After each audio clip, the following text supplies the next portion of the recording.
Welcome to Stereo 3D Productions, everyone. The nature of this video is probably really predictable. If you've been following my channel since May, I basically got both the new generation virtual reality headsets, and I've been using both quite a lot. Now, I started doing a bit of comparisons when I did my HTC VIVE first impressions.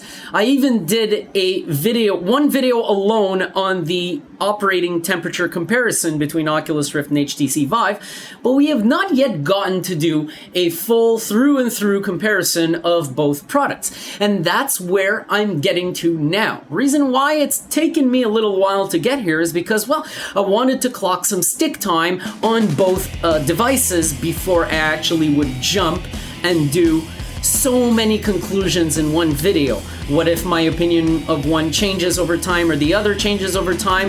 I thought it was really important for me to give each headset a fair amount of usage time before I go and draw so many conclusions on so many elements that I can compare between the two.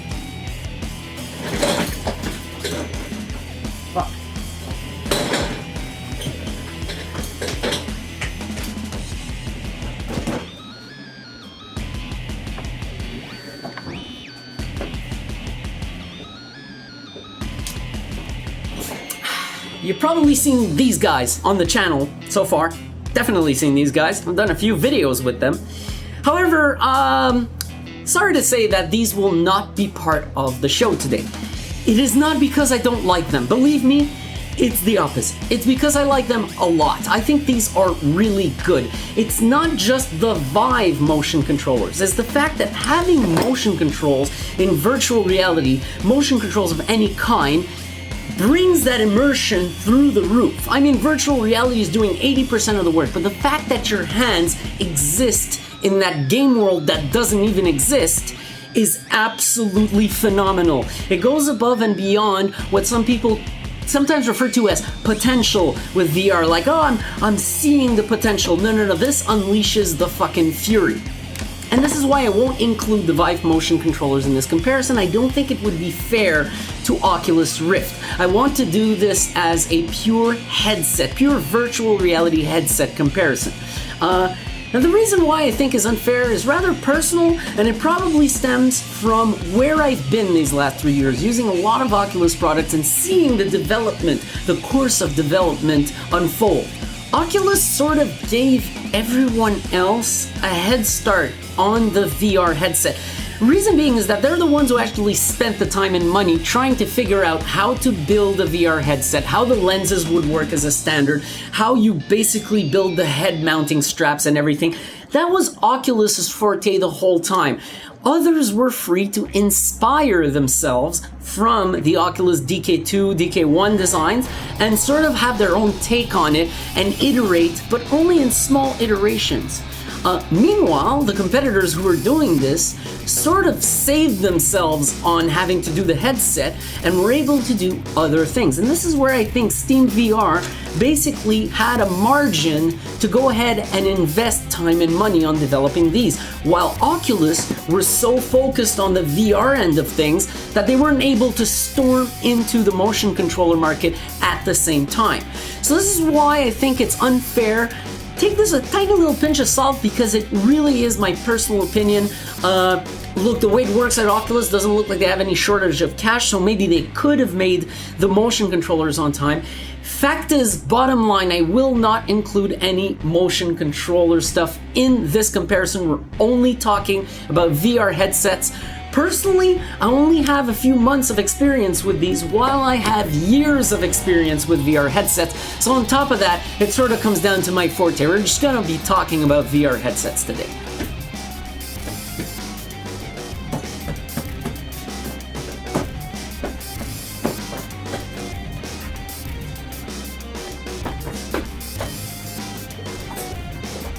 Now, the first thing you want to do when you buy one of these and you get the box home is you want to plug the fucker in as fast as possible and start doing something with it, because you're like, holy shit, I got VR, I'm so excited. Well, if you have an Oculus, you're going to be doing it pretty quickly.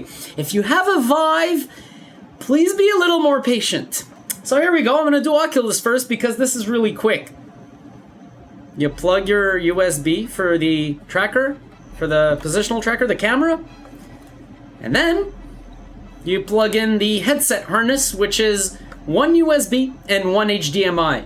You are done. And let's imagine that we have the motion controller kit for Oculus right now, which we don't, okay? But let's imagine we do. Just for this one comparison, it would add a grand total of one more USB connection to make for that second tracker, and that's it. So right now, 2 USB 3 ports and 1 HDMI, potentially 3 USB ports in total. But it's really, really quick. And the way the box is made, is you open the box, you pull out the headset, you're almost already go. Now, I'm noticing an advantage right away for the Vive as I start this part, and it's the fact that Vive will only require one USB port on your computer. No matter how many trackers you use, the headset and the trackers, it all comes down to one USB cable. And it'll also take an HDMI, just like the Oculus.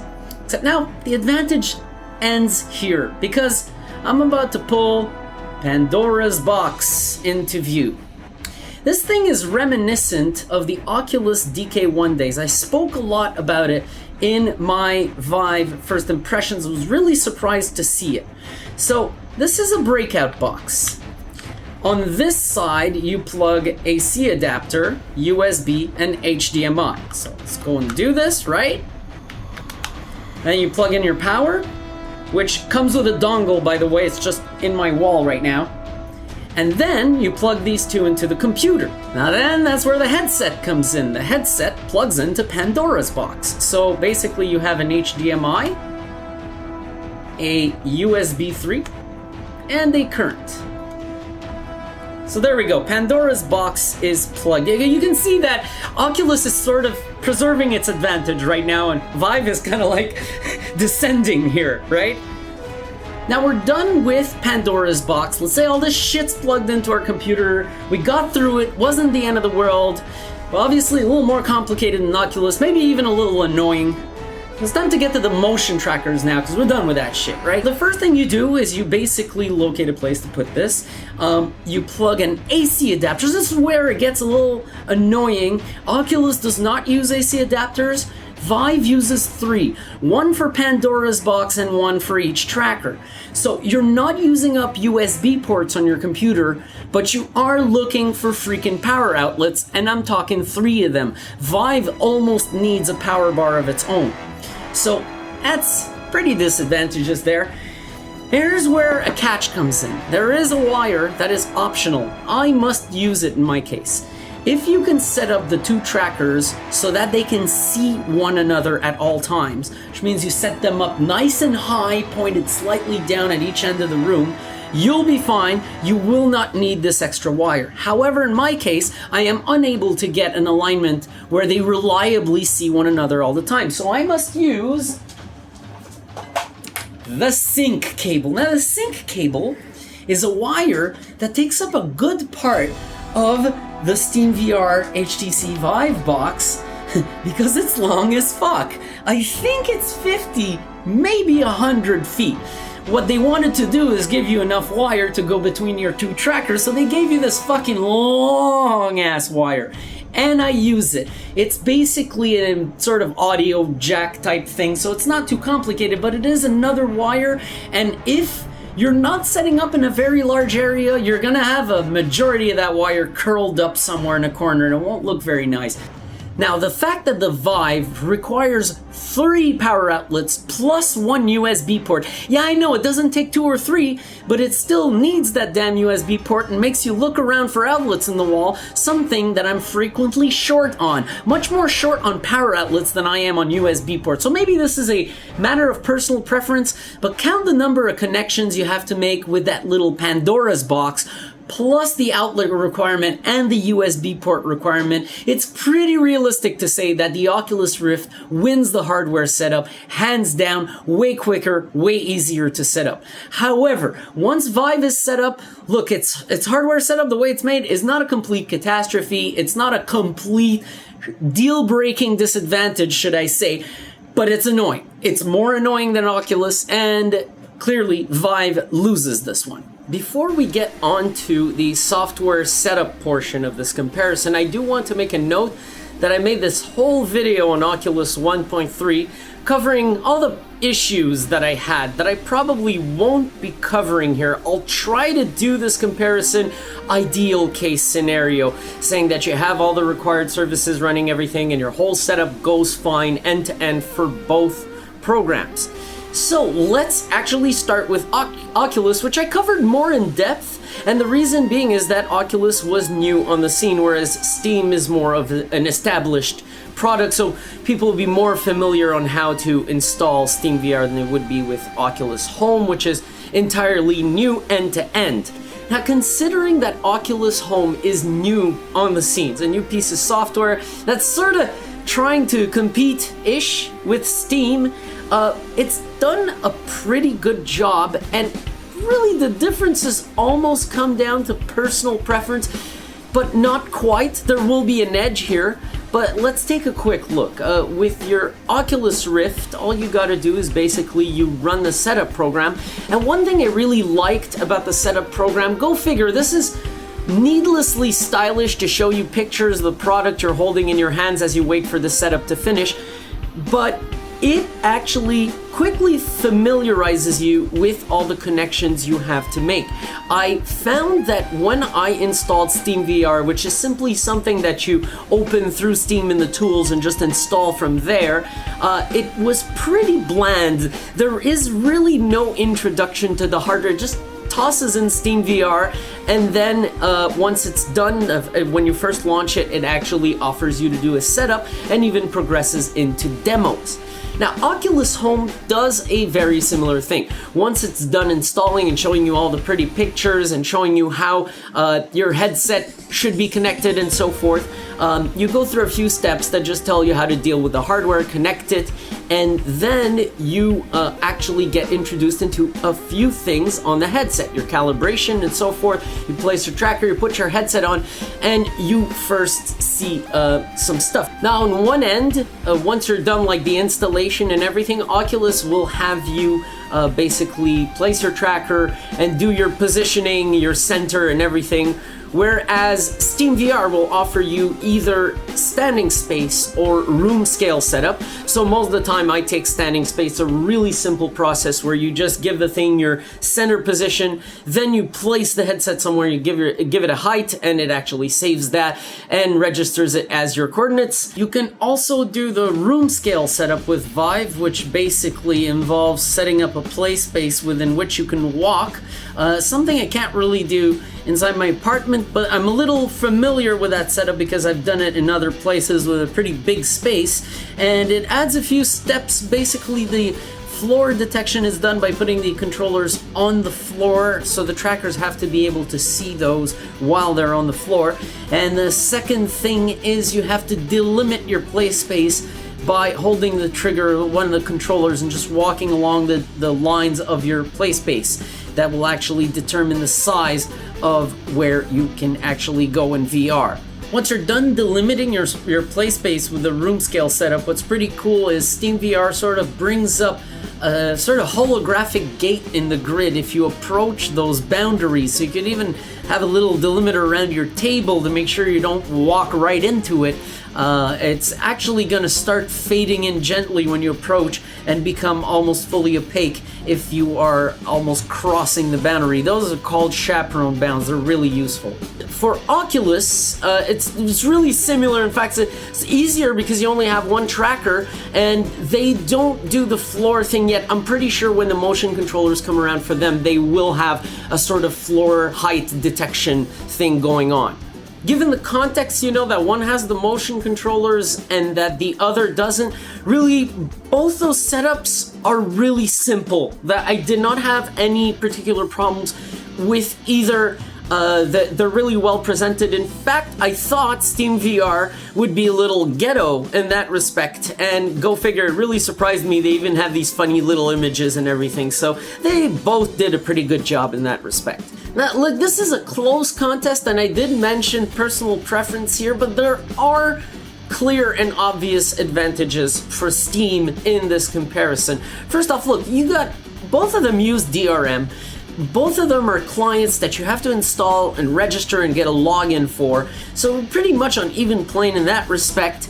And on top of that, take for instance Oculus, they have options that you shouldn't have. For example, the allow unauthorized applications to run, which SteamVR doesn't even have an equivalent of. You can run anything that supports SteamVR on SteamVR. So that there's that little step that you get less with SteamVR. But when it comes to options, SteamVR wins over by having way more of them, way more useful options. And this is not just related to the motion controller, it's really related to the operation of the headset itself. So I think SteamVR, with its flexibility, totally wins over. If you want to take a look at what's going on in the headset, there's a common mirror feature with SteamVR that's been really useful to me, to have so many options beyond that setup that you can actually tweak, and you can also capture everything you do in VR, including in the SteamVR menus, which is really not the case with Oculus. With Oculus Home, I've actually had to take my camcorder and put it in the damn headset to show people what Oculus Home looks like, because Oculus Home is, in the end, a less versatile, less flexible piece of software that is trying to achieve the same as Steam. Its limitations are self-inflicted. They're not really anything that was imposed on them. They're the ones who took that decision. So for that, I think SteamVR does a better entry with its software setup. Oh, and that's without mentioning the issues I had with Oculus. I don't know if they're still there. It's been a while. I have not done the setup. So if you go watch that old video of mine, take it with a pinch of salt. It's possible that some of these issues are resolved. I have not actually needed to completely uninstall and reinstall the runtimes in a while. I've been doing VR for a little over 2.5 years now, and almost all of it has been seated VR. Gone through 2 generations of headsets, and at that point, all of it was seated. So it's what I know best, and I figured that when the 3rd generation of VR would arrive at my door, that I would do what I know best with VR, and it's the first impressions of something that was seated. That's right, I intentionally left out the motion controllers of my first impressions with the HTC VIVE. Obviously for Oculus, there were no motion controllers and they didn't come with one, but still, both first impressions were done seated. So I spoke about these straps during the first time experience part, and this is really a freaking problem. Because you have something that really looks sleek, but appearances can be totally deceiving. So the problem with the Oculus Rift is these freaking crappy lenses that have this tiny sweet spot where your eye needs to absolutely align with it, otherwise you start getting blurring on the edges. Well, actually you get more blurring, because you always get blurring, and you get all sorts of artifacts like light shafts and blooms that are not actually in the game. So you want to minimize that by having the best adjustment possible, and this is where these straps really have betrayed me so many times. First off, you find your adjustment with the straps, but what you have to do is consider these pivots here that can make the headset sort of fall in and out of alignment with the lenses as much as the straps do. So you have to sort of work a combination between the straps and these pivots to make sure you're not putting too much stress on them, so everything stays as steady as possible during your play. Now, there is one thing I must admit, is that when you go from one generation to another with headsets, you'll tend to adjust a new headset wrong. It's the same thing with the DK1 and the DK2. I tended to adjust the DK2 wrong in the beginning. That's perfectly normal. One thing, this is a pointer to all of you who have an Oculus Rift out there, I don't have that big of a face, so I need that bottom foam there. I actually need it right above my upper lip. Like, this is the headset I've worn the lowest out of them all. It really goes all the way over my nose and onto my upper lip. So this is something I didn't realize at the beginning. I was trying to adjust it something more like this, like the DK2 was. And over time I figured out the adjustment, but I never really got 100% comfortable. There's always need to tinker with it, and at every session I seem to find a way to improve it, which shows to me that this thing is really not at all that well designed. Another thing that I really found infuriating is when you're playing a game for a long period of time, I can't help but think that the rubber on these straps sort of weakens because of the warmth of the headset. and require frequent readjustments. I found this thing feeling loose, whereas at the beginning of my play was feeling fine. Suddenly it feels loose. And then when you need to readjust, you start pivoting these things, it goes out of adjustment, and your adjustment starts taking 2 minutes instead of 10 seconds like it should. So, adjusting this headset because of its lenses mostly is really a problem. Now there's another thing you might notice. I don't know if you've seen it in the shot. There's a little piece of folded up Mylar tape there. Don't worry, I didn't frickin' put any adhesive onto the fabric, but I'll take this off right now to show you. There's a fabric between the lenses. This fabric here.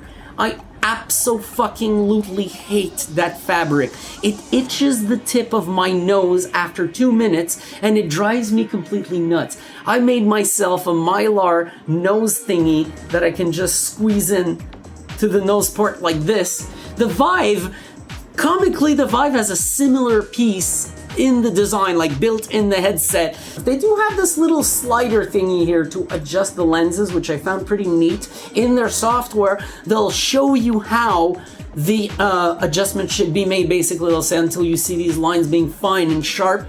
So you want to use that. This is actually pretty convenient. There's a collection of disappointments with the CV1 that I find were really odd. And at the beginning of this video, I spoke of who had the head start in terms of designing and building a headset. And I can come back on that and say, that's why I was so disappointed when I first tried out the CV1 and when I ended up having adjustment issues. It's like, you were the leaders in this. How come you messed these parts up? I don't understand it. At least, you know, it's lightweight, it's got a few small qualities, and if you are, I gotta be really clear on the negative things I say about either headset. If you are a first timer to VR, you'll probably end up enjoying the headset anyways, okay? This is a very, very clear thing I have to say. You'll fiddle with the adjustments just as much as I do, but you'll still enjoy what you're doing in the headset. As VR is impressive enough to sell even when it has a few issues, believe me.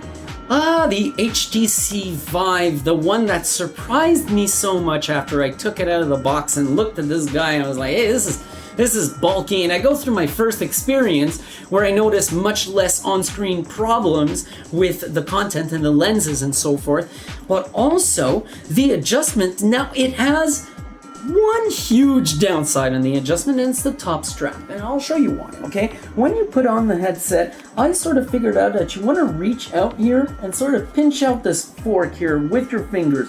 Why? Because you want to stretch that thing out, because it'll sort of curl back up when you put it on the table, and these little sleeves here will sort of snag in the top cable, and you want to pull that shit back a little bit and get that strap all the way back on your head. So that's a bit of an annoyance, and the biggest annoyance is adjusting this top strap here. Look. It's really tedious because you have to work your way under that big cable above the headset. Once you're wearing the headset, you'll find that you can actually adjust it a whole bunch of different ways that all sort of work the same, which is what I found I could not do with the Oculus. The DK2 was very similar to this headset. You can wear your DK2 with a whole bunch of different adjustments that'll just end up working. Why? This is because the sweet spot in these lenses is much larger than the CV1s. You can have the headset a little too high, a little too low, a little pivoted wrong, and you're still going to get near like 95% as clear as possible of an image that the headset can give you. It's not gonna drop all the way down to 60% if you don't have it like exactly at the 1 degree precise alignment. It's going to be much more forgiving in its alignment, in its configuration, and so forth. And because of that, it not only makes a better first impressions, because at that point you can put on the headset and forget about problems, enjoy what it's showing you at that moment. It is so important. And it just made the subsequent experiences, which in my case were pretty long Let's Plays actually, it made them very enjoyable. When you're playing VR for an hour and you want to escape into a world, you only have to deal with the issues of third-party VR, which I do a lot of in my case, and just having to deal with that is enough. You don't want to break the immersion any further. So a headset that will go dissident on you mid-play is fucking annoying.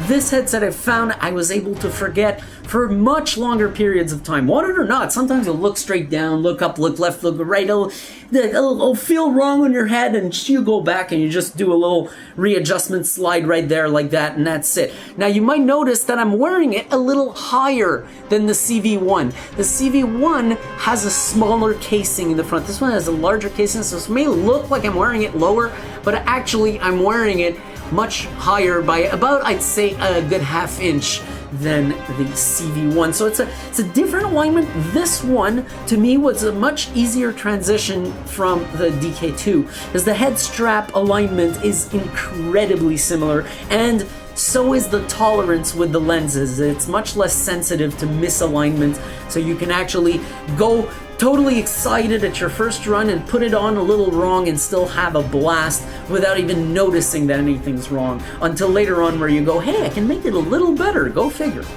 So that's it. This guy, to adjust, and on top of that, this face foam. Look, I've been talking with this thing pretty tight on my face like that. I like to wear it nice and tight, and it leaves no marks. This face foam is freaking gentle as hell. That's another thing I found in the CV1 at first, where if you want to wear your headset tight, when you start adjusting it tightly, which is where you'll get maybe a little less comfort, but more of a reliable mount where it's not going to move anymore. With the CV1, it got really uncomfortable because the thing presses and feels like a harder substance than this one, whereas the Vive you can actually tighten. If you want that really solid setup, especially for standing VR, you tighten it a little bit, and it's not going to press on your face too hard because of that little comfy face foam. So clear winner, despite looks, despite that appearance, is the HTC Vive to me. Now put aside all the sort of disappointments I had with the CV1, or the extremely positive things I discovered, unexpected positives that I discovered with the HTC Vive. Both headsets will give you a pretty good intro into third generation VR in terms of resolution, pixel density. The image is much brighter than the previous generations, and thus that helps with what we used to call the screen door effect, and I like to now comically refer to as screen grain effect. As I find we're actually entering a place where the effect you see on the screen because of the pixels is no longer a screen door like a grid. Rather, now it looks like grain because it's become so fine and tiny and hard to see. So only if you stare right at it you might make out the pattern, but it's really a grain more than a screen door at this point. So yes, both headsets really do give a pretty good introduction into third generation VR. Now, the question here is, how does each headset fare in terms of gaming? How is the experience and so forth, and which does what best and so forth? So first off, I want to talk about this little guy over here, this little lightweight guy. Well, it's 480 grams. It's not that light to begin with, and it's only 100 grams lighter than the HTC Vive, so it looks lighter than it is. Don't be fooled by appearances. But one thing that I find has nothing to do with weight is the fact that I find Oculus with these lenses have effectively eliminated themselves from the horror category. Why?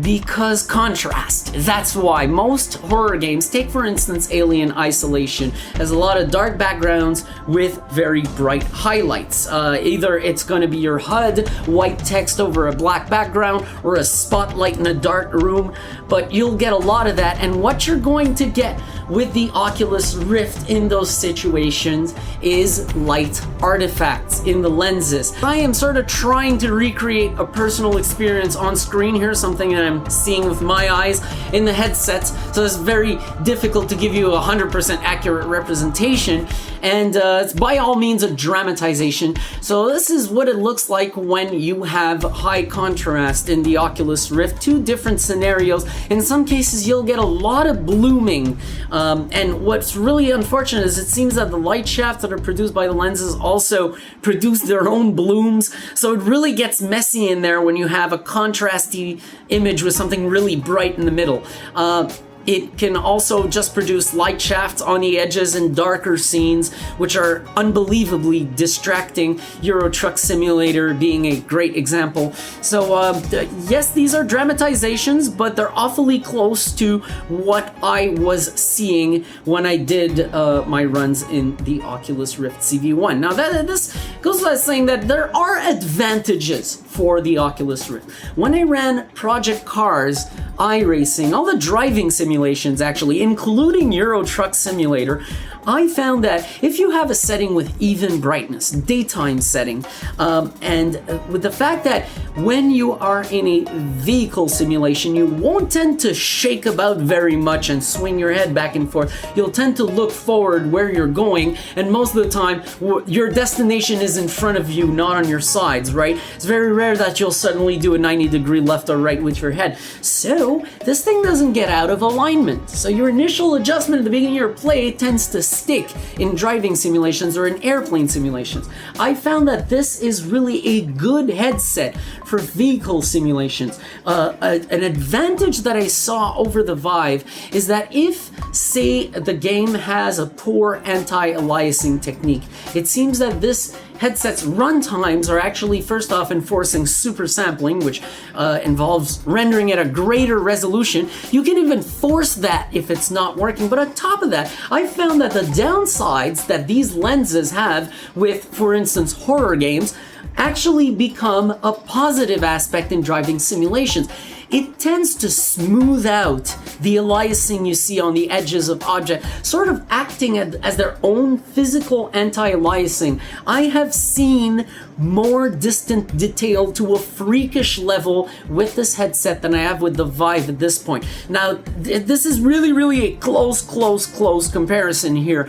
The Vive has actually an advantage I'm going to go over that's really similar to this, but it's in its own respect and it comes with its own cons. But the Rift, when it comes to simulations, has surprised the crap out of me quite a few times.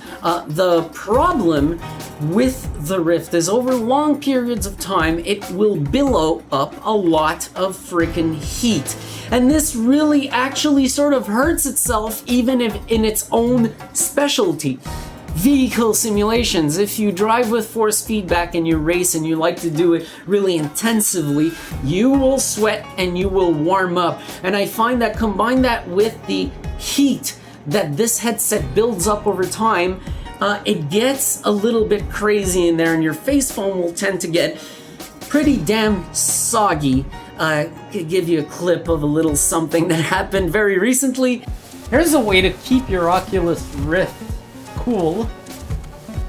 And just sweat into it a whole lot, then put it on the table and put it back on. Yeah, it's like putting on a goalie mask after intermission. Operating temperature is something that I covered in a lot of depth in another video that you can actually go check out for yourselves, where I basically wore each headset with a thermometer situated in a similar location in each headset and just measured the temperature over time as I played for about 45 minutes of some game of some sort, just an excuse to keep the thing running on my head. And there was, I mean, this is by no means scientific, and I should, if I wanted this to be any closer to scientific as it could, I would need to do the experiment like 5, maybe 10 times even to sort of compare each time what the difference was and put the thermometer in a whole bunch of different locations. I don't have time to do that. But what that experiment indicated, it didn't prove anything necessarily, but it indicated a difference in operating temperature, showing that the Oculus Rift is apparently running at a higher temperature after a long period of time than the Vive is. In my case, it was a difference of 10 degrees Fahrenheit, but it could be something else if I were to go more in depth. Maybe it's less, maybe it's more. I don't know. I didn't do like the super scientific experiment. If you want to fund me, I'll go ahead and do that. For those of you who are new to VR, haven't had the DK2 before, who don't own the Vive, who haven't had the DK1, who don't own Samsung gear, you will probably like this headset. You'll work your way around the light shafts, you'll run stuff that is more appropriate. The platformers really look good because they have even brightness. There's a lot of things that are pretty good to do with this headset that will put aside all the problems it can come with. The Vive has a different advantage over the Oculus Rift. Its lenses produce way less light artifacts, but they seem to also manipulate what's on screen much less. They seem to have almost little to no effect on it. You are pretty much looking directly at what's on the screen with just an adjustment so that it feels like you're having the whole field of view wrapped around you, right? So when you look in this headset, you're basically seeing exactly what the game is showing you, and this actually can become a negative thing in the case of a game that has a bad anti-aliasing technique. You will immediately notice any in-game aliasing whatsoever. In the case of running at a resolution that's lower than the headsets, it will look absolutely terrible. In the case of running something that has no anti-aliasing whatsoever, it's not going to look terrible, but you will immediately notice. What I'd advise you in that case is attempt, if you can, to run at a higher resolution than the headsets to get a little bit of an MSAA feel. But really, this headset calls for MSAA. The best views I've had in this headset were with MSAA, and what it tells me is that the aliasing that I see is not due to a screen door effect of any kind. It's really that you're seeing the game's content so clearly on the screen without any sort of alteration from the lenses whatsoever that if there's bad anti-aliasing, you will see bad anti-aliasing. So the one where I noticed this the most in a direct A and B comparison between the Rift and the Vive, the one where I'd say I had a better time in the Oculus Rift was Project Cars. And Project Cars actually does it a little worse than not having any anti-aliasing at all. I think it's SLAA. I forget which anti-aliasing they're using, but it looks god awful in the Vive. It shimmers all over the place. It's really, really bad. And I thought that was really a bummer because now what you gotta do is, and I've noticed a lot of game engines lately that come out with the deferred lighting rendering path do not enable MSAA because they cannot enable MSAA, and this guy needing MSAA is kind of lame. And then you gotta just run the resolution at higher than it's supposed to be for it to look good in the Vive. So you got a few issues there in terms of getting a good clear image. However, I've done experiments. I've actually updated my One Nights at Freddy's game, One Nights at Freddy's 3D, and through Unity I was able to control the camera's resolution and increase the resolution scale, because in my case I am one of those games that has deferred lighting rendering path and I cannot enable MSAA, so I had to do something about it. I super sampled it just a little bit, made sure the game was optimized enough to run that way, and it looks absolutely fucking great. So if you ever see something in the Vive that looks like it's got like shimmery edges and shit, do not blame this on the headset, blame this on the content you're seeing. However, I find that unfortunate because now you're sort of putting a lot of requirement on the game, I will absolutely admit. However, I'll take the clarity that these lenses provide. And this is where I find there's a smoothness in the CV1 in terms of image, and in the Vive there is a clarity in the image. I'm seeing exactly what the screen is displaying, whereas the CV1 is sort of, I want to say modifying the image, is sort of adjusting it or tweaking it to look a little better, and obviously in the way it causes a lot of cons, which I don't see in this headset, and that's why I will take clarity over smoothness any day. So I find that that's an advantage that the Vive has, although we should conclude that it is a difference more than an advantage. It's maybe a personal preference. I've been surprised by one thing, that Oculus, the runtimes, they have a synchronous time warp in them, which allows them to sort of blast up a few effects that you otherwise would not want running on the game because it would just tank the frame rate. So in that regard, Oculus is way advanced because of that common asynchronous time warp that ensures that as you move your head, if the game cannot keep up delivering you all your frames, the Oculus runtimes will actually deliver added frames to you that are corresponding to your head motion. So you will basically feel like you're still moving. You're not going to see any judder when the game is struggling, or at least at most times you won't see any judder. This is not the case with the HTC HTC VIVE, or at least if it's not built in the game you're running, you will not get any of it. The runtime does not do it for the game needs to do it for itself. I've run quite a few games that appear to have a synchronous time warp. One that I find suspiciously runs really well on this headset without a synchronous time warp would be Solus Project. I don't know how it's running so beautifully well and smooth. I'm highly suspecting some sort of built-in asynchronous time warp. There's a lot of games that I've run on this headset that I was like, holy shit, it's gonna run like ass because it doesn't have a synchronous time warp. It's gonna feel like the old Oculus runtimes with the DK2 when it had just come out. No, I'm really surprised. I'm really surprised in this aspect how well this thing has been doing so far. The only game, and again, this game comes back in the mix, go figure. Project Cars is the only one that disappointed me in that respect and was really struggling compared to Oculus.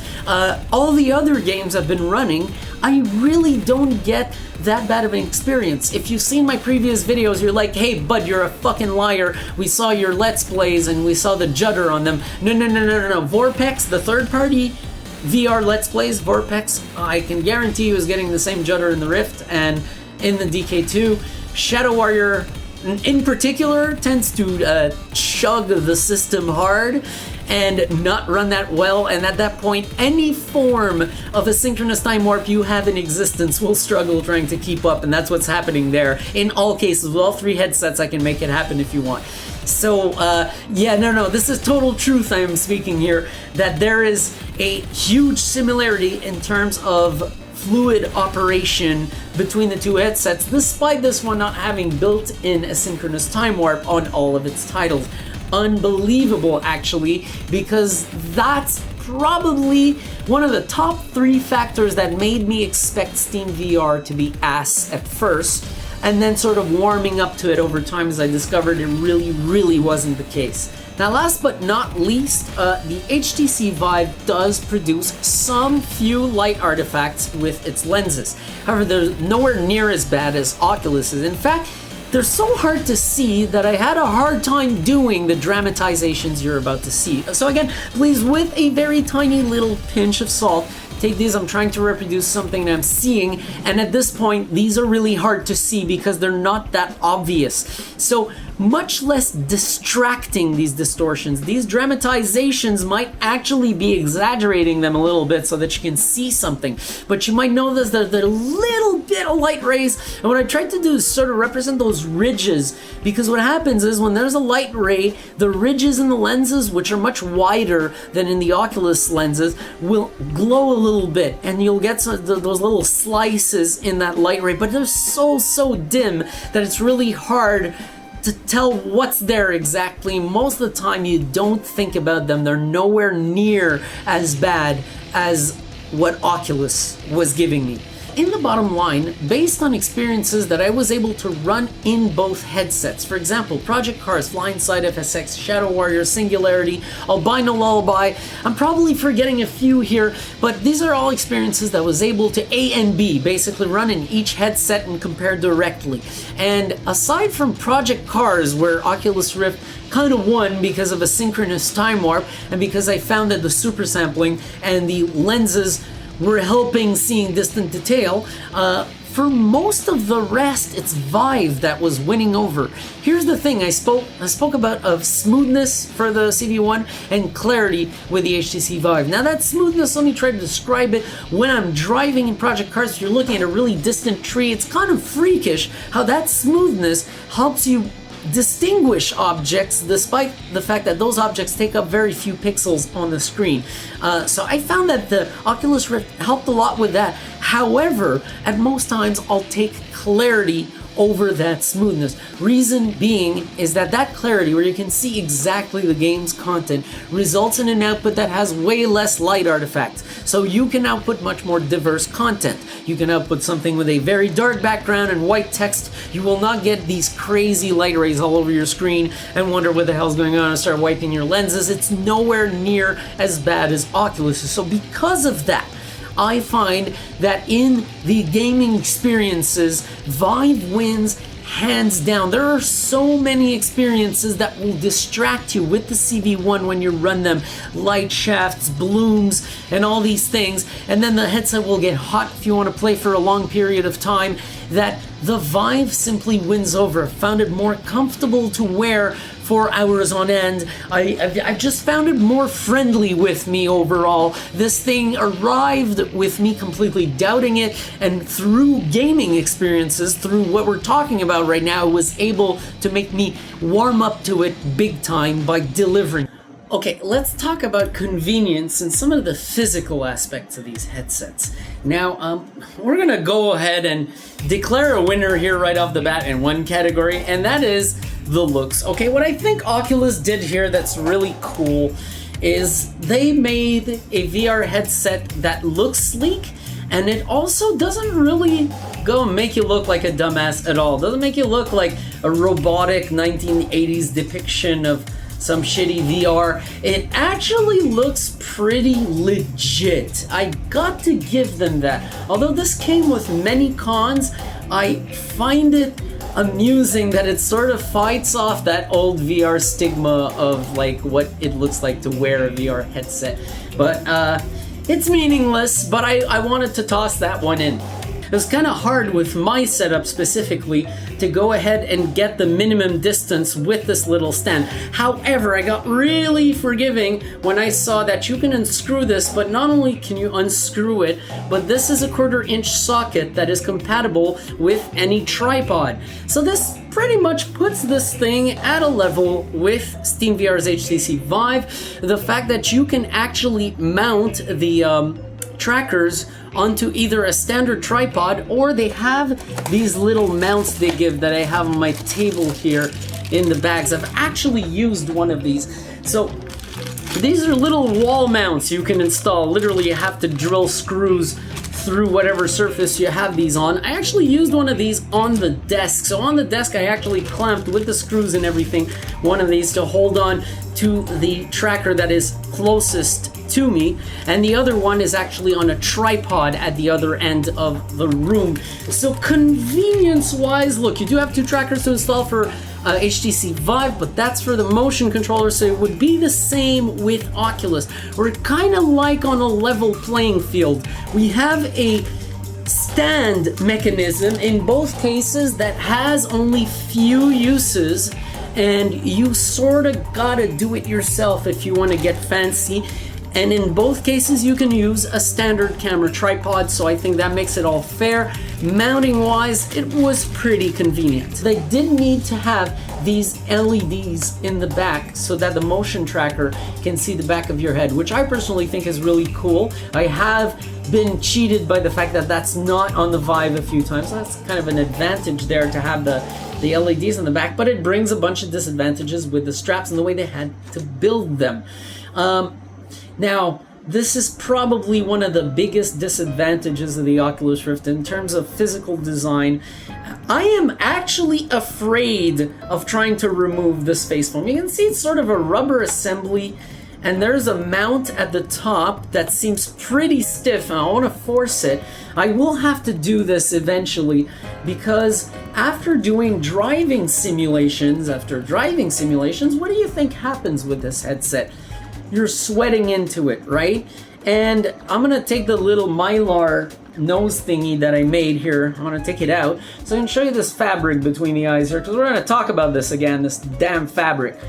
What do you think's gonna happen to this fabric over time? I'm sweating in this thing and I can barely clean it. I mean, I've tried to spray friction alcohol and gently wipe it off. That's the most I can do. I cannot remove this fabric and clean it. This thing is going to get nasty over time, and this headset will need to be shared. I've already done it once with the office, so it's nasty. And this thing has no fucking Velcro, so it's this fucking rubber assembly that I can't really remove comfortably. I really don't feel confident just ripping this off. I'm especially not gonna do it on video, but if I can, fine. But it's still attached to this awkward rubber assembly, and I can't Velcro it off and just clean the face foam.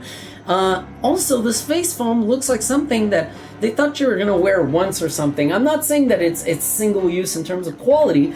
I'm saying this looks like something they didn't intend on you to be able to clean in the first place. Alright, so here's a good cleaning hack for the Oculus Rift CV1. You put it in a tub, because this is gonna spill everywhere.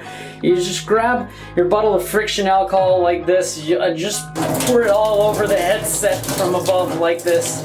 And then what you can do is you take a toilet brush, make sure it's only slightly used, and go ahead and brush down the headset. This is not well designed with long-term VR in mind. These are things that blew me away when I first saw the way this was designed, knowing that this is Oculus Rift. The guys that were first and had the whole head start in VR, how could you screw up so many basic things about a headset? Samsung Gear comes with Velcro face foams. I've got one here. Velcro face foams. You can have 10 of these, and if you sweat one, you just swap it out.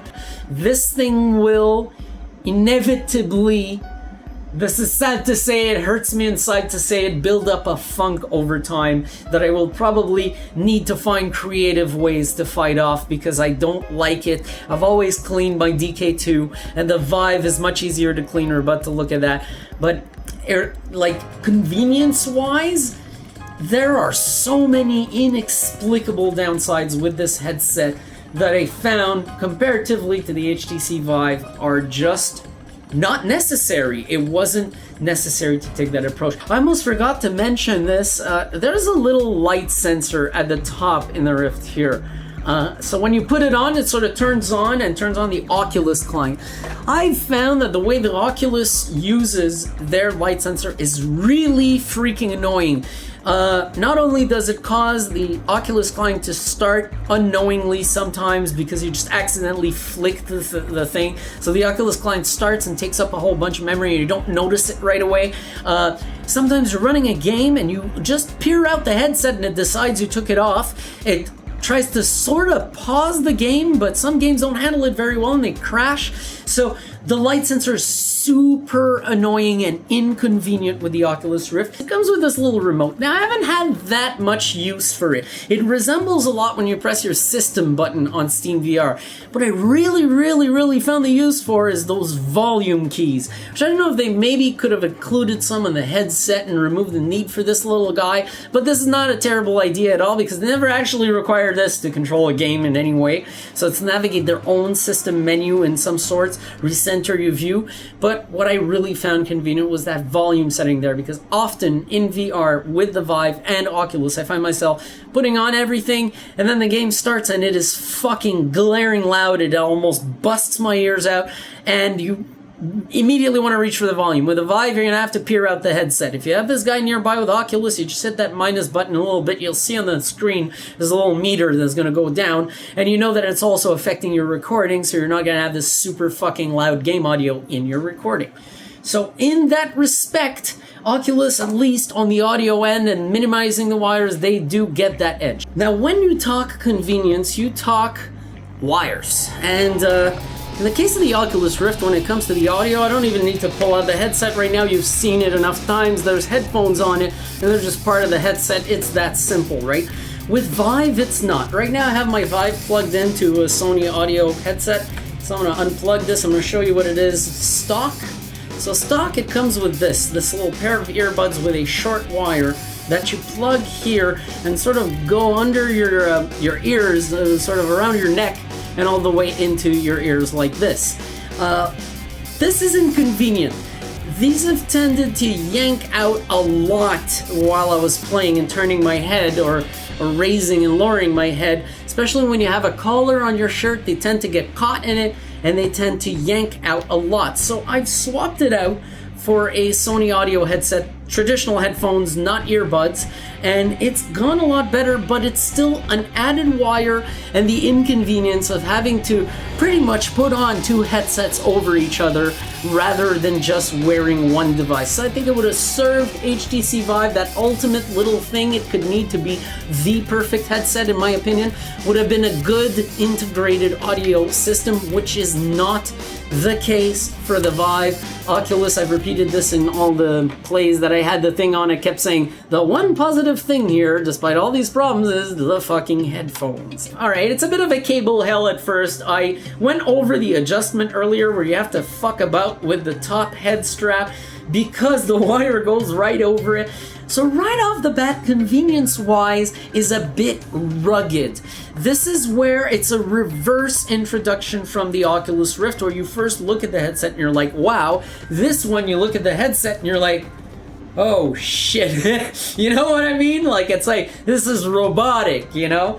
I saw it in the Vive when I unpacked it first. You can see they're sort of blinking. I think it's reflecting the camera at a different refresh rate, whatever. But it's between the lenses up there. This one's actually pretty cool. They did it right. It only gets used in the case where the headset's on and you have that Steam menu in there, but you don't have a game running. You put this thing on a table, you forget about it. I think it takes 5 or 10 minutes and it will just turn the headset off. And then when you move it again or put it on, it will turn it back on. So it knows you're not wearing it, but it doesn't instantly turn it on or off or decide to start the client based on what the light sensor is detecting. You still have to say, hey, I want to do VR and start your client yourself, which personally I've preferred. Here's another really cool cleaning hack you can do with your Oculus Rift, because oh, hang on.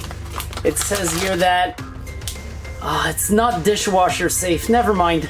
So inside it's a little different than the Oculus. You can see that there's no fabric between the lenses, and that they have this nice sort of rubber nose port. I'm trying to show it to you here. They have this nice rubber nose port that I sort of tuck in under the foam here on the sides. I absolutely adore this thing. That is brilliant. That prevents my nose from itching. That does the exact opposite of what Oculus was doing. And on top of that, there is no fabric inside there. So what I do is I pretty much spray it down with friction alcohol. Don't worry, it's very safe to do. I've done it with my Oculus Rift DK2 forever. Spray it down with friction alcohol, and then I wipe it down as quickly as possible and get it nice and clean.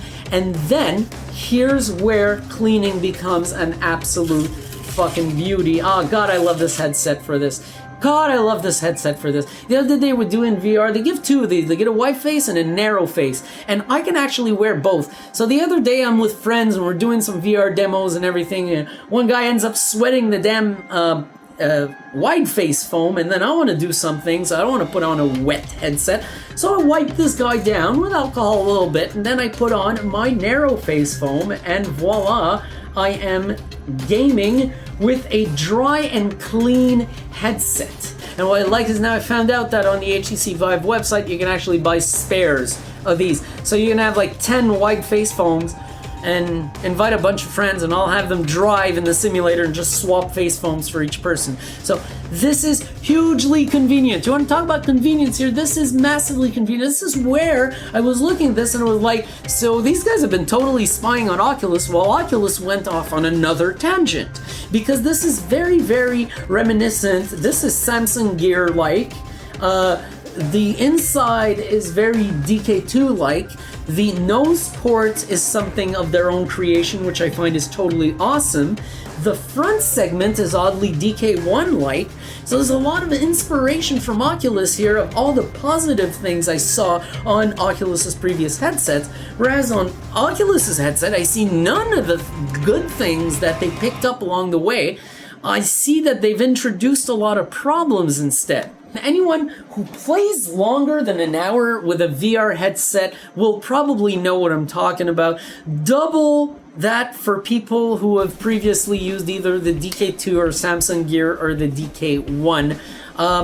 You eventually enter the need to clean the headset. If you're really an avid user, you end up needing to clean that headset frequently. And I think just because of that fact, and it is so goddamn obvious when I see this fabric here, I am like, what were they fucking thinking? What were they thinking? Because this makes it virtually impossible to clean.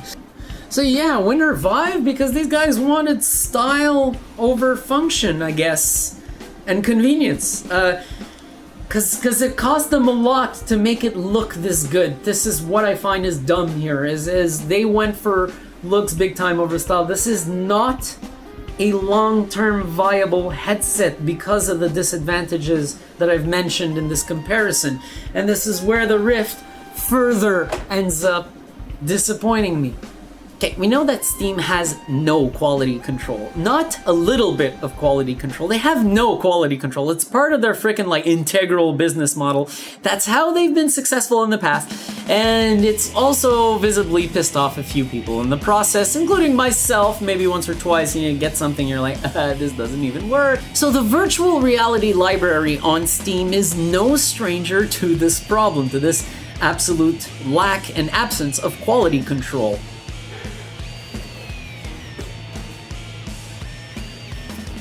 Hey, I have an idea.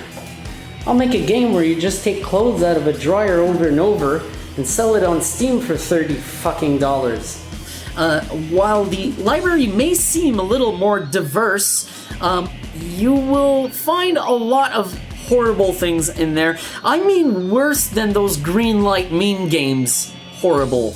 There are a lot of very bad games to begin with, and there's also a lot of high-priced titles that are basically one-trick ponies with the motion controllers. Either they just offer one mechanic over and over, or they're just really basic shooting galleries. I'm not knocking on them for being that. I'm knocking on them for the price they charge.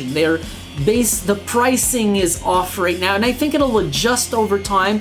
But right now you can end up spending a lot of money on things that are very unidimensional, and I think that's a crime when you have gems like, I would use as an example so far, Raw Data and the Brookhaven Experiment, which charge, in my opinion, a price that's similar to those single mechanic one-trick ponies. In a way, Brookhaven Experiment takes it a little further and gives you that atmospheric feel and delivers you a little bit more of a game. And Raw Data is probably the best example I have to date. That is an exemplary delivery of something that's around the range of $30 to $40 and will give you a lot to do. It's more than just a one-trick pony. It's well designed. It's got a great approach. So there's great exemplary titles on Steam right now amidst a library of a lot of things you need to avoid. So while you'll find more variety, you'll also have to be a much more weary customer.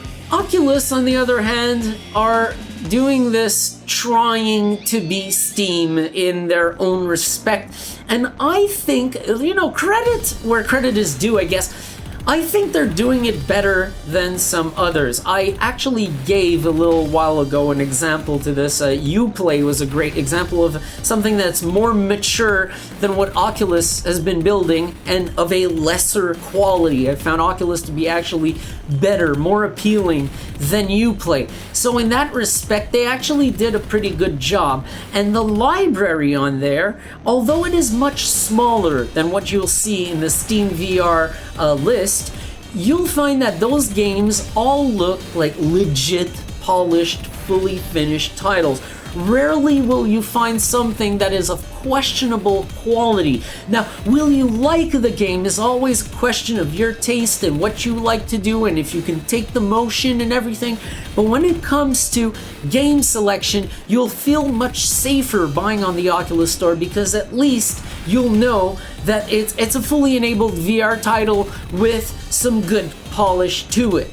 Now, I could go on about controller requirements of Oculus's, but I want to leave that in my conclusion. I don't want that to skew the library too much because it does come down to the fact that on Oculus, despite the controller requirements with some games, you're just more guaranteed of that quality. I'd rather buy something that forces me to use a gamepad than buy something that's broken ass garbage that you pay $10 for, or maybe buying something that's a one-trick pony over and over with just slightly different flavors, which I personally have been avoiding to do on SteamVR. Down the line, it's really a fair tug-of-war going on right now, and I really have no particular problem with Oculus's gaming library, nor do I have more with SteamVR. I did mention the negative aspects of it, but all in all, I mean, you're gonna get to play a lot of good games with both headsets, and that's really what counts here, and that's what sort of really lays this ground even between the two headsets. September 2013, I think, is when I received my first Oculus Rift, my Oculus Rift DK1.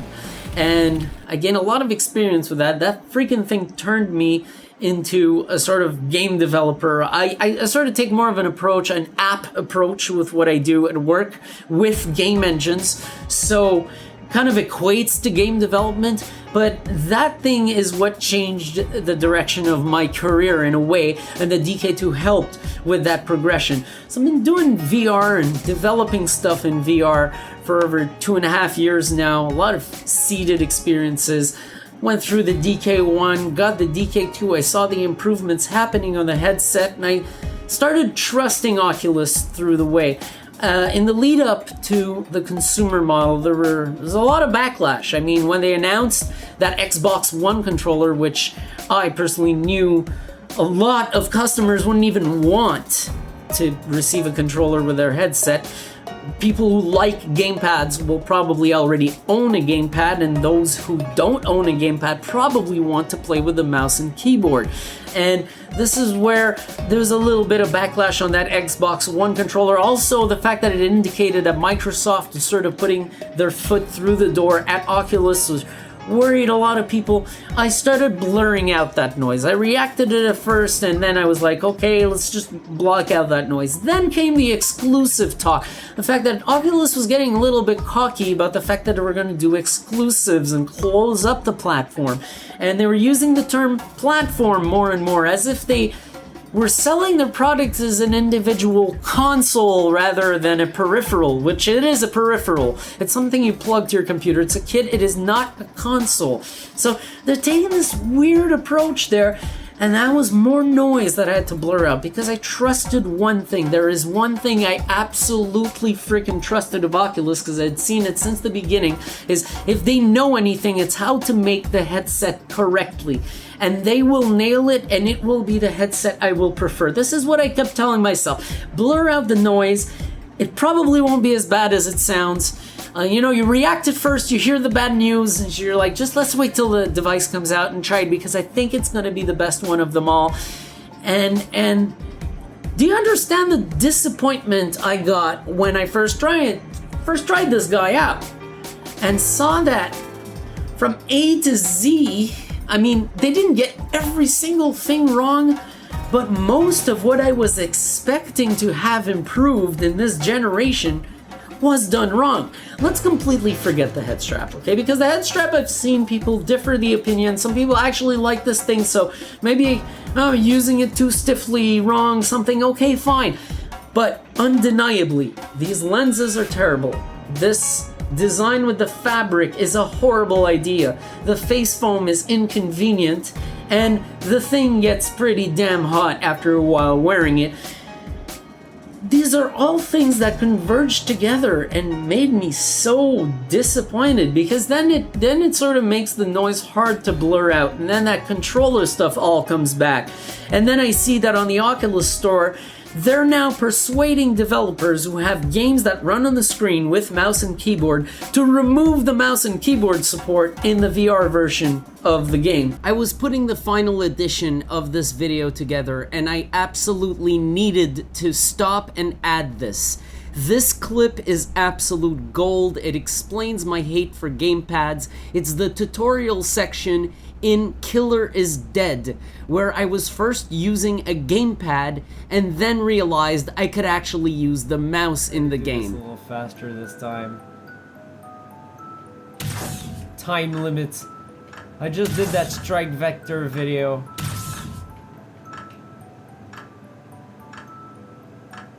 The fuck?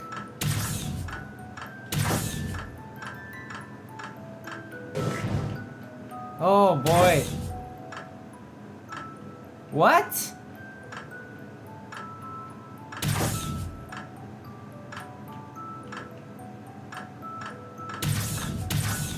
God, no, you can't do this. Can I use the mouse to— holy shit! Haha! I used the fucking mouse to aim. Oh, well now watch this! Mouse versus fucking piece of shit controller. God damn it. Jeez! They're telling developers to do that as if they couldn't support mouse and keyboard. You are a peripheral that runs on the PC. The PC supports mouse and keyboard, believe me. And I've played a lot of Oculus games that, thank God, did have mouse and keyboard support. I was able to play fine without any issues. So I don't know where that talk came from. I'm pretty sure that what they're trying to do is justify the use of the controller that they incorrectly, in my opinion, shipped with their unit, possibly also raising its price. So there's a lot of negative things that sort of bubbled back when I tried the headset first, and I was like, damn it, how did they mess that up? How did they mess up the basics? The tracking is good, the delivery is good, the VR runs, the pixel density is excellent, there's so many things that are correct, that are blocked by obvious wrongs that weren't there in the previous headsets, that were actually done correctly in the development headsets that are now done wrong. Why? I don't know. I'm really afraid that they so went for style that they completely abandoned the notion of durability, longevity, and just comfort. I was really disappointed. The HTC VIVE is becoming my go-to headset. If you watch this channel, a lot of my VR lately has been with this guy. Most of the time I'm using the Oculus Rift CV1 because the game does not support the HTC VIVE yet, or will not ever support it at all. There's some exclusive titles that I want to try with the CV1 because despite the negativity that I have towards the headset, I want to play the game.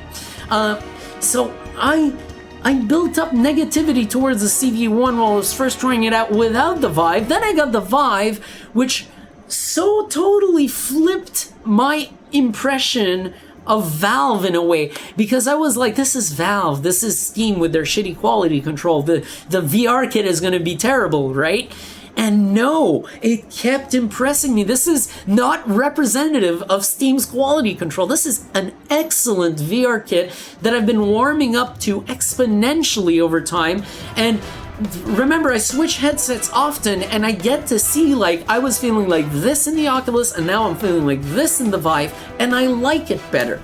And these all come down to freaking basics. I mean, yeah, this looks a little blockier, but I think the headset needs to be a little blockier because then it is more convenient in the end. All these things are cleanable. All these things are look durable. They look a little tougher even. You can even drop this thing and I won't feel too bad about it because I think I can actually take it. I mean, the Vive over time, and despite its 100 grams more, that has not posed any problems. I've been doing my VR marathons with that headset, which consists of playing around 3 hours, progressively more with Solus Project. I'm really starting to like these long plays, so it's possible that I end up clocking 4 hours at some point and editing that down to 1 hour, a 1 hour video. But those videos I could not do with the CV1. It would first get hot, 2, it'd start getting soggy, and 3, well, because I can't really fully clean it, I don't want to build up, you know, after 2 or 3 of those, ew. So yeah, because of the limited ability to do basic things with the Oculus, the Vive has been sort of taking its space, and this is what blows me away. Like, I started this saying I've been with Oculus all this time, and I was like, they will not screw this up. How the hell did Steam get this so right? I am blown away to conclude that I prefer the HTC VIVE by a good deal over the Oculus Rift CV1. If you can afford the price difference, I would definitely recommend buying an HTC VIVE over an Oculus Rift. And it's not just for the fact that I think the VIVE is a better headset. I said I would leave these out of this comparison video, but I gotta bring them in for a second here, because here's the thing. If you buy an Oculus Rift and you like it and you enjoy playing on it, I'm pretty sure that when the Oculus Touch comes out, you will jump on a kit and you'll need to spend money on that anyways. You will end up buying motion controllers. I'm talking in the sort of virtual reality realm, in the owners of Oculus Rift, there's going to be an 80% purchase rate. It's going to be that high. People will want this kind of VR in their living room. So if you buy an HTC VIVE kit, you sort of jump the gun and get them right away, which is a really good thing and sort of levels everything off. Because unless Oculus Touch ends up being unbelievably cheap, which I do not think will be the case, then you're pretty much putting the prices almost at the same level here. You're gonna want the motion controllers in the end, is what I'm trying to say. And I gotta make a little note. Now this is gonna be a little bit prophetic because I've never held in my hand an Oculus Touch controller. I've never done so. I've only seen the pictures and the videos you've seen. I've only played with these controllers myself, and I can tell you right away one thing. I expect Oculus Touch to be a slight tad little better than these, and I'll tell you why. If their tracking is anywhere near as good as this one, or as good, the difference will come down to the circle pad here. This circle pad is really unreliable. I've actually tried to do a bit of development with it using the directional capability, and it does not react well at all. I've played games that have tried to use this as several buttons, and it is very unreliable.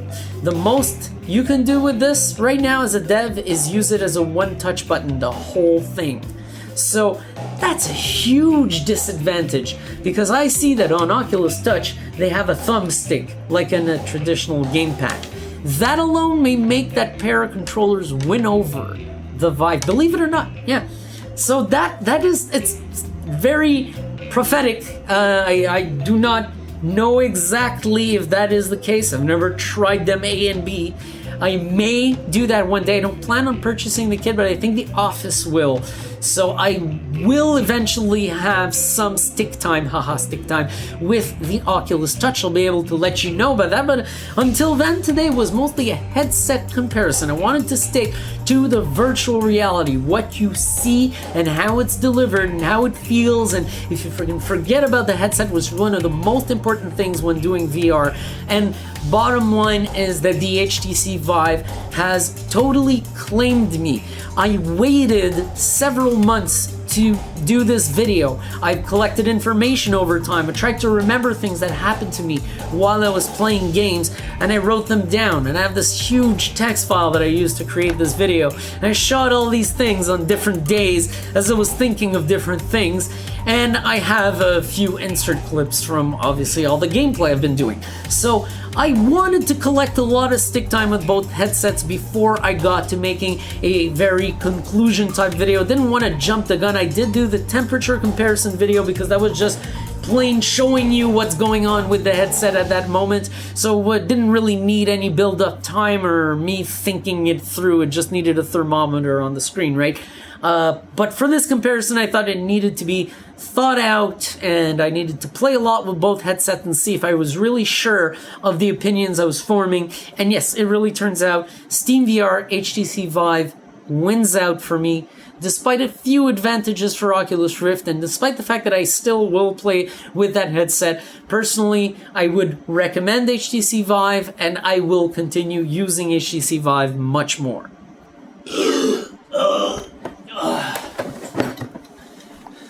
This fucking video done rendering. I'm tired of fucking having to stop every 2 seconds to write this shit. I just want to do some fucking VR.